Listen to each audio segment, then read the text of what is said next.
দেশের যে ঐতিহাসিক সুযোগ তৈরি হয়েছে সেই সুযোগকে বন্ধ করার জন্য, নষ্ট করার জন্য ওই দল পাগল হইয়া গেছে।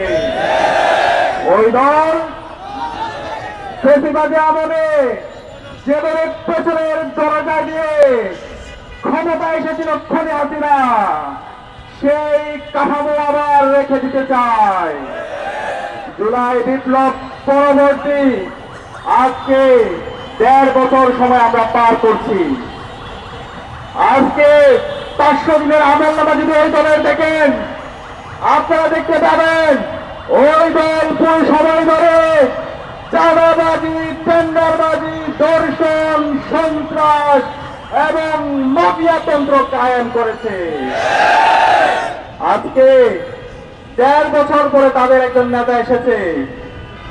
ওই নেতা আসার পরে আমরা দেখতে পেয়েছি ওই দলের সন্ত্রাসীরা আরো লাগামহীন হয়ে উঠেছে।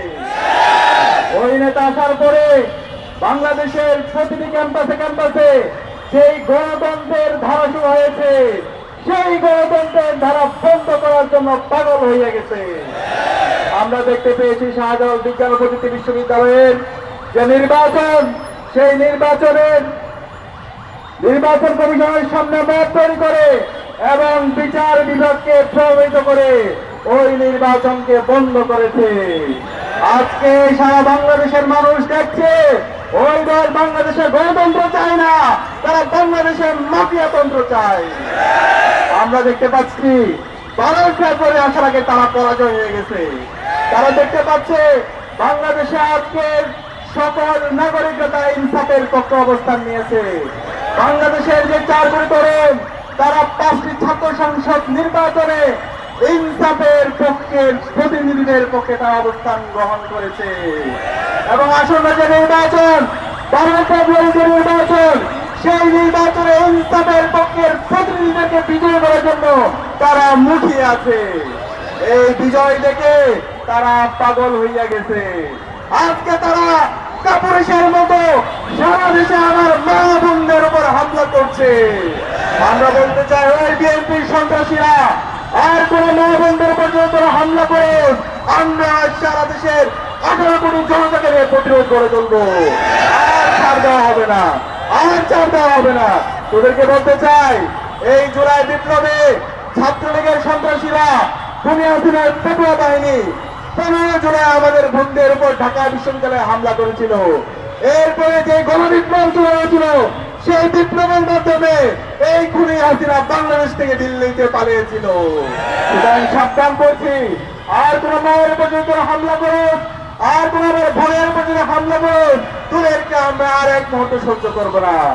সুতরাং সাবধান করছি, জনাব তারেক রহমান, আপনি মজলুম ছিলেন, আপনি যারা ভয়ে উঠবেন না, ছাড় দিব না।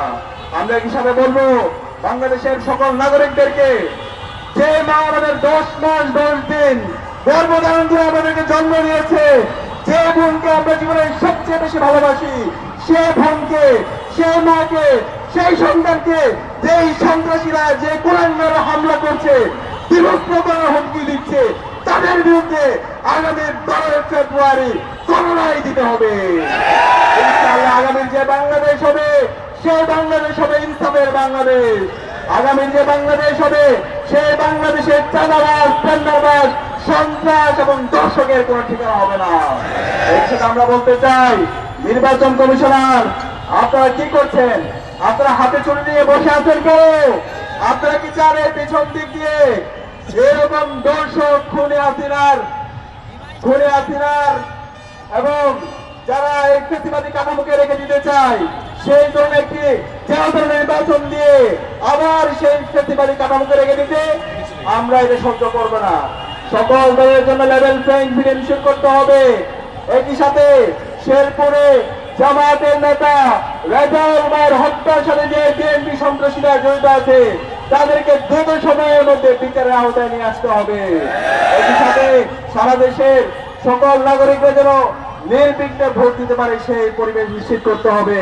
এবং গতকাল গাজীপুরে ছাত্রদলের সন্ত্রাসীরা আমার যে বোনকে হত্যা করেছে, সেটার বিচার আওতায় নিয়ে আসতে হবে।